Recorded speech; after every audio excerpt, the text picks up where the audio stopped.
new faces as well. You know, a face I didn't expect to see today. That was Ben Franklin. Mr. Franklin, you are one of my favorite people. But I will tell you, the pictures that I've seen of you do not do justice. You are more beautiful or handsome than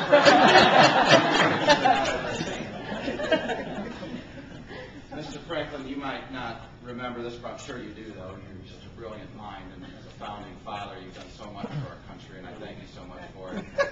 When we came out of the Constitutional Convention, when we got our Constitution in Philadelphia, you know, Mr. Franklin was one of those that worked on it.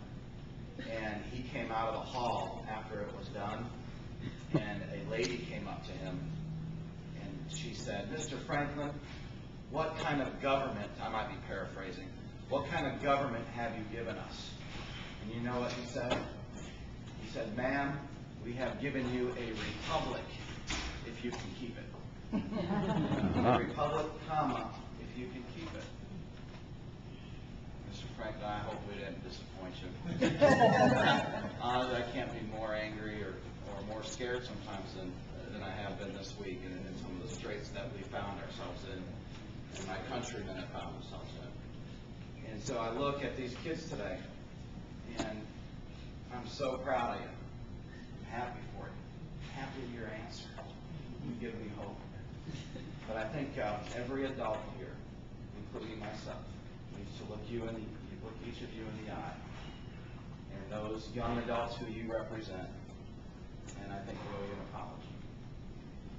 Because if you go to New York today and you look at our national debt clock, I think it's called, it's a big sign that says how much debt we as a country, not our personal debt and things we owe, the debt we've accrued as a country. It's a number that keeps ticking. You know what? That clock broke this week. It can't record anymore because the number got so high. How much money we owe as a country. And we have given you that burden. Over $10 trillion we owe other people. Because of some probably well-intentioned policies that we have made, haven't really that effect. You know why? Tell me. Because we haven't saved. And we spent. And we didn't have the money to spend. And now all of us together, and especially you, are going to have to get us out of that. Are you angry now?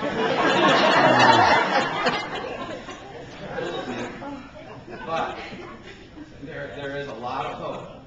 And especially with you, and I love that suit as well. But all of you look so beautiful, just like Mr. Franklin. There is a lot of hope. First of all, you can stay in school, right?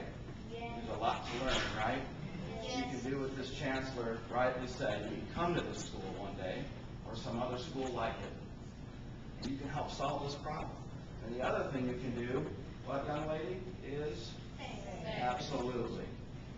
And you can help indoctrinate back into our culture some of those things that Mr. Franklin always talked about. How smart it is to save for a rainy day, spend just a little bit. Another thing that we should earn, okay, and maybe nothing. That we have to get back to earning everything again. This idea that we give away everything may not be the smartest thing to do.